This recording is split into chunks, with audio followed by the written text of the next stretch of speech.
तो एक बार फिर से स्वागत है आपका सीधी बात नौ बकवास सीरीज के अंदर। सीधी बात नौ बकवास सीरीज में आज हम बात करेंगे गोगाजी चौहान की। हमने इससे पहले रामदेव जी के बारे में पढ़ा है और उसके साथ साथ में पापूजी राठौड़ के बारे में पढ़ा है। पापूजी राठौड़ और रामदेव जी की जानकारियां आपको कैसी लगी, ये वीडियोस आपको कैसे लगे जरूर बताएं। और आज हम जो बात करेंगे वो करेंगे किसकी, गोगाजी चौहान की। तो अपनी टॉपिक की ओर बात करते हैं। गोगाजी चौहान, इनका जो जन्म हुआ है वो 946 ईस्वी ददरेवा चूरू में हुआ है। कब हुआ है? 946 ईस्वी ददरेवा चूरी। जैसे आपको मैं एक बात बताऊं, ये ईस्वी और ईसा पूर्व में थोड़ा अंतर में यही समझा देता हूं। आप ये मानो कि ये कोई सन है और ये सन 0 से स्टार्ट हो रही है। कब से स्टार्ट हो रही है? 0 से।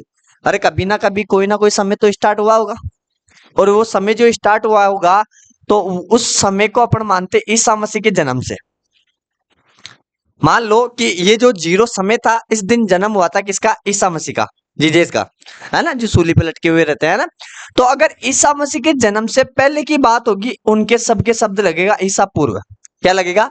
ईसा पूर्व, जिसे आप इंग्लिश में बोलते हैं बीसी, बिफोर क्राइस्ट, मतलब ईसा मसीह के जन्म से पहले।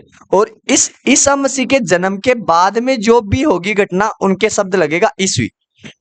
कौन सा? ईस्वी। और इसे अपन इंग्लिश में लिखेंगे एडी। एडी का मतलब एडो डोमिनी। अरे भाई, ईसा मसीह के जन्म से पहले भी 100 साल, 200 साल, 400 साल, 1000 साल, 2000 साल, 3000 साल समय तो रहा होगा, समय तो था ही, है ना। और ईसा मसीह के जन्म के बाद भी 100 साल, 200 साल, आज 2024 चल रही है, तो 2024 जो समय है वो ईसा मसीह के जन्म के बाद की है ना। तो ईसा मसीह के जन्म से पहले की कोई भी बात होगी वो ईसा पूर्व में आएगी, और ईसा मसीह के जन्म के बाद की कोई बात होगी वो ईस्वी में आएगी। इसे अपन बीसी बोलेंगे, बिफोर क्राइस्ट, और इसे अपन क्या बोलेंगे? एडी, मतलब एडो डोमिनी। ठीक है। उसके बाद में अगर मैं बात करूं, देखिए इसको मिटा देता हूं मैं एक बार, चलो देखो। हाँ, तो मैं बात कर रहा था इसकी कि गोगाजी चौहान का जो जन्म है वो 946 ईस्वी के अंदर हुआ है। और ये ईस्वी में कहाँ हुआ है, ये थोड़ा इसको सही कर लेना, ददरेवा। थोड़ा मैं एक बार वापस लिख देता हूं, ये यहाँ पे थोड़ा गलत लिखा हुआ है, ये है ददरेवा। ददरेवा, और ददरेवा कहाँ पड़ता है? ये पड़ता है चूरू के अंदर। कहाँ पड़ता है? चूरू के अंदर।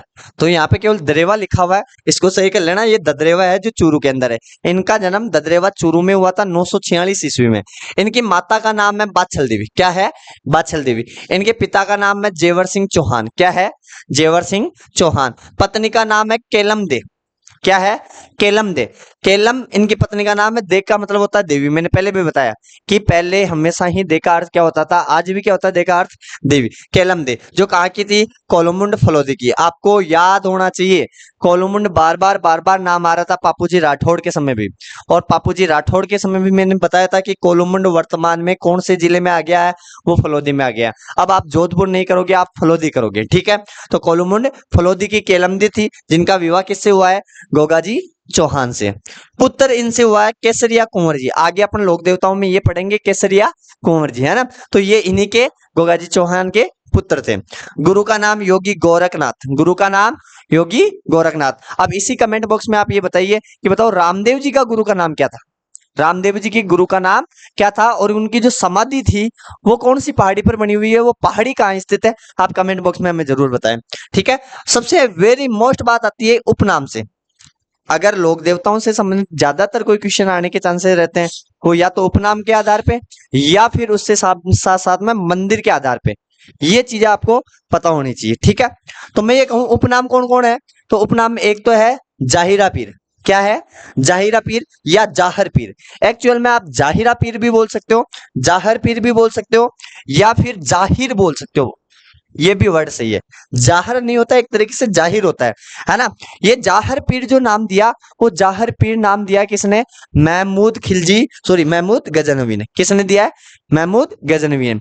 यह माना जाता है महमूद गजनवी से गोगाजी चौहान से इन दोनों के मध्य लगभग 9 बार युद्ध हुआ था। मतलब गोगाजी चौहान और महमूद गजनवी प्रथम के मध्य कम से कम 9 बार युद्ध हुए, और उन 9 युद्धों में लड़ते हुए देखकर महमूद गजनवी को यह लगा कि ये तो साक्षात क्या है? पीर है, साक्षात देवता है, साक्षात पीर।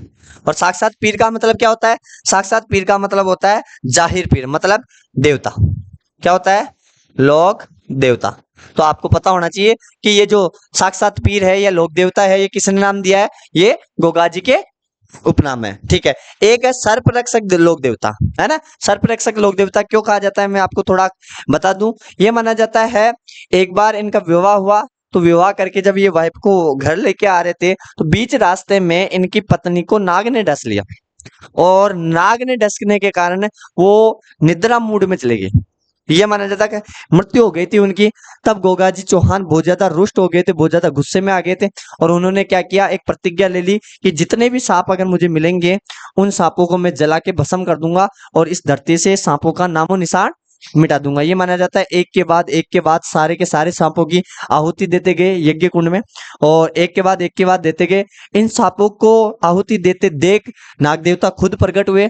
नाग देवता ने उनकी पत्नी को वापस जिंदा किया, और एक वरदान दिया कि आज के बाद में अगर किसी भी व्यक्ति को सांप काटता है, और वो व्यक्ति आपके नाम की ताती या आपके थान में जाके पूजा अरदास करता है, तो उसके सांप का जहर नहीं चढ़ेगा। तभी तो कहा जाता है गांव गांव खेजड़ी, गांव गांव गोगो जी, है ना। कि सांप गोगा जी ने क्यों धोखो, कि गोगा जी ने डरता डोका।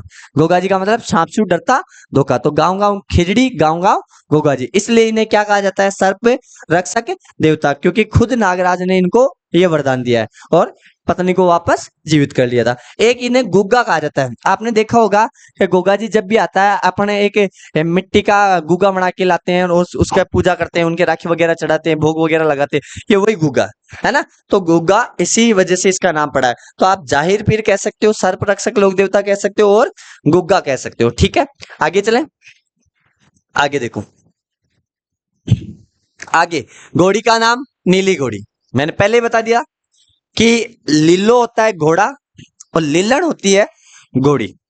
अब ये तो अलग अलग लोक देवताओं के आरपीएससी ने क्वेश्चन बना दिए, और अलग अलग लोक देवताओं के अलग अलग घोड़े बता दिए। बाकी ये माना जाता है कि प्राचीन समय से लेकर आज तक घोड़े को क्या कहा जाता है? लिल्लो, और घोड़ी को क्या कहा जाता है? लिल्लण। फिर भी अपन को पता होना चाहिए। मैं आपसे दो चार सवाल करता हूं कि बताओ महाराणा प्रताप के घोड़े का नाम क्या है। फिर आप बताओ कि झांसी की रानी जो लक्ष्मीबाई है, उनके घोड़े का नाम क्या है। फिर मैं आपसे पूछता हूँ अमर सिंह राठौड़, अमर सिंह की फाटक आपने नाम सुना होगा, वहां से घोड़े सहित कूदा था, उस घोड़े का नाम क्या है? अमर सिंह राठौड़ के घोड़े का नाम क्या है? फिर मैं आपसे ये पूछूं कि बताओ रामदेव जी के घोड़े का नाम क्या है। ठीक है। फिर मैं आपसे ये पूछूं कि तेजा जी की घोड़ी का नाम क्या है। फिर मैं आपसे पूछूं पापू जी की घोड़ी का नाम क्या है। तो आप इन्हीं सब का क्रम से मुझे कमेंट बॉक्स में आंसर जरूर बताएं कि रामदेव जी के घोड़े का नाम क्या है, तेजा जी के घोड़ी का नाम क्या है, पापू जी राठौड़ की घोड़ी का नाम क्या है, झांसी की रानी लक्ष्मीबाई की घोड़ी का नाम क्या है। इस तरीके से महाराणा प्रताप के घोड़े का नाम क्या है, अमर सिंह राठौड़ के घोड़े का नाम क्या है, ये सब आप मुझे कमेंट बॉक्स में जरूर बताना। तो नीली घोड़ी किसकी है? गोगा जी चौहान की। इसे गोगा बप्पा भी कहा जाता है। क्या कहा जाता है? गोगा बप्पा भी कहा जाता है। आगे अगर मैं बात करूं, समाधि कहाँ है? गोगामेड़ी हनुमानगढ़ में। ये ध्यान रखना भाई, समाधि कहाँ पे है? गोगामेड़ी हनुमानगढ़ में। इनकी पुस्तक का नाम है गोगाजीरा रसावला। किसने लिखा है? कवि मेहे ने लिखा है। ध्यान रखना भाई, ये एक साथ नहीं है, अलग अलग है। गोगा जी का रसावला कवि मेह, लेखक कौन है? कवि मेह। ठीक है। मेला भाद्रपद कृष्ण नवमी, भाद्रपद कृष्ण नवमी को क्या आता है? गोगा नवमी। एक बात और ध्यान रखना कि हिंदू धर्म में अगर सर्वाधिक त्योहार किसी महीने में आते हैं, तो वो कौन सा महीना होता है? वो भादवे का महीना होता है। ठीक है। तो ये भादवा का महीना भी आप ध्यान रखना। जैसे मैंने बताया था कि भाद्रपद शुक्ल द्वितीया, जिसे अपन बाबेरी दूज बोलते हैं, द्वितीया से लेके एकादशी तक रामदेव जी का बहुत बड़ा मेला लगता है रुणेचा के अंदर, जिसे मारवाड़ का कुंभ कहा जाता है ना। तो वो भी भादवे में लगता है, तो ये भी पता होना चाहिए। हाँ, नोट, गांव गांव खेजड़ी, गांव गांव गोगा जी। अभी बताया था मैंने कि गांव गांव खेजड़ी, गांव गांव गोगो जी। जहां जहां आपको खेजड़ी का वृक्ष मिलेगा, उसके नीचे गोगा जी का स्थान मिलेगा ही मिलेगा। क्यों? क्योंकि डर तो धोखेगा। ठीक है। हाँ, गोगा जी विवाह करके ददरेवा, ये द्रेवा नहीं है, यहाँ थोड़ा देखो सही कर लेना, टेक्निकल टीम वालों ने ध्यान नहीं दिया। ददरेवा चूरू। तो गोगा जी विवाह करके आए, तब इनकी पत्नी को सांप ने काट लिया, और इनकी पत्नी की मृत्यु हो गई थी, है ना। तब गोगा जी क्रोधित होकर सांपों को मारकर अग्निकुंड में जलाना प्रारंभ कर देते हैं। तब नाग देवता खुद प्रकट हुए, वह पत्नी को जीवित किया और गोगा जी को सांपों के इलाज का वरदान दिया, इसलिए गोगा जी को सांपों के लोक देवता कहते हैं। यानी कि इनकी पत्नी को सांप ने डस लिया था, इस वजह से गोगा जी क्रोधित हो गए थे और नाग देवता प्रकट हुए और इन्हें वापस जिंदा किया और गोगा जी को सर्परक्षक देवता के रूप में मान्यता दी। तो ये अपन को पता होना चाहिए।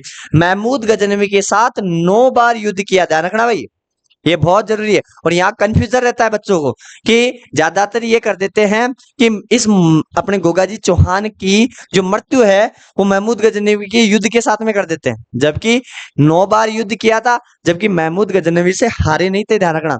तो महमूद गजनवी के साथ 9 बार युद्ध किया, अपने मोसेरे भाई अर्जन और सर्जन इनसे इनके खिलाफ गायों की रक्षा के लिए युद्ध किया और युद्ध करते हुए मारे गए। अरे वो आती है ना कहावत, घर का भेदी लंका ढाए, है ना, मारने वाले मरवाने वाले सब अपने ही होते हैं, घर वाले ही होते हैं। अरे घर की पोल अगर दूसरों को दोगे तो सीधी सी बात है घर में घर कलेश तो होगी होगी। तो ये देख लो, अपने ही मोसेरे भाई अर्जन और सर्जन से गायों की रक्षा के लिए लड़ते हुए कौन शहीद हो जाते हैं, वो गोगा जी चौहान। आगे चलते हैं अपन।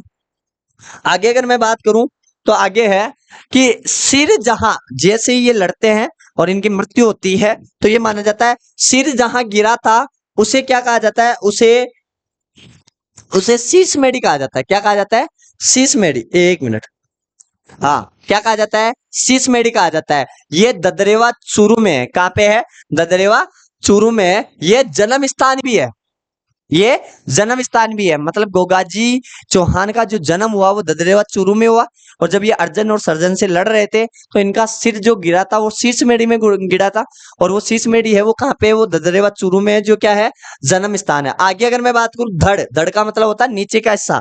धड़ जहां गिरा था उसे गोगा मेढ़ी या धुर मेढ़ी कहा जाता है। क्या कहा जाता है, गोगा मेढ़ी या धुर मेढ़ी। यह है नौहर हनुमानगढ़ में। ये कहाँ पे है, नौहर हनुमानगढ़ में। ये इनका क्या है, समाधि स्थल।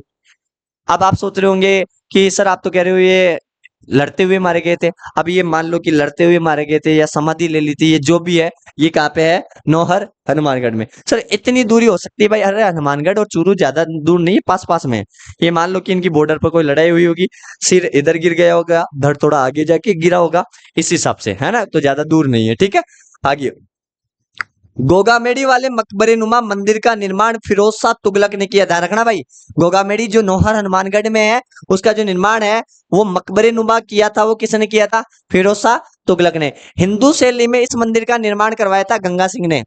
कौन से गंगा सिंह, वही बीकानेर के गंगा सिंह, जो बीकानेर में क्या लेके आए थे, गंगनहर, श्रीगंगानगर वगैरह में क्या लेके आए थे, गंगनहर, जिसे पहली राजस्थान की नहर माना जाता है 1922 से 27 के बीच में, है ना। ठीक है, तो यही वही गंगा सिंह थे, है ना।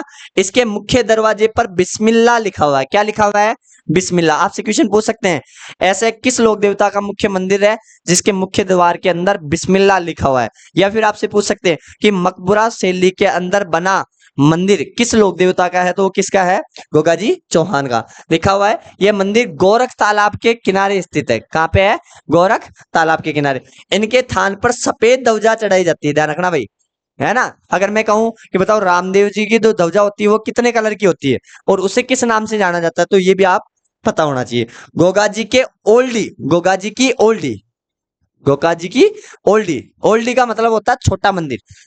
ओल्डी को क्या मतलब, ओल्डी का अर्थ होता है छोटा मंदिर। तो गोगाजी का जो छोटा मंदिर है वो किलियोरियो की ढाणी सांचौर के अंदर है भाई। ये एक मोस्ट इंपोर्टेंट बात होगी।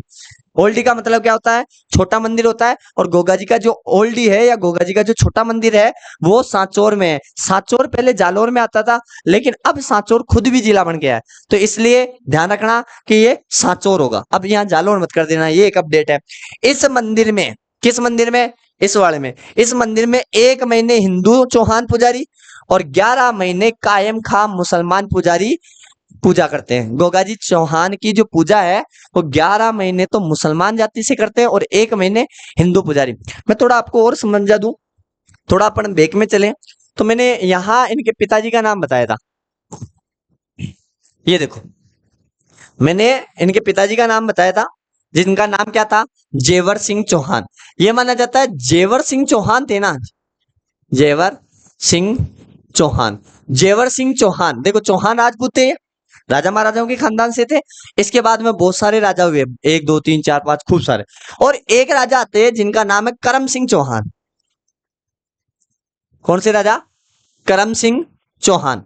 तो ये करम सिंह चौहान है ना, इन्होंने अपना धर्म परिवर्तन कर लिया था और ये धर्म परिवर्तन करके मुस्लिम बन गए थे। क्या हो गए थे?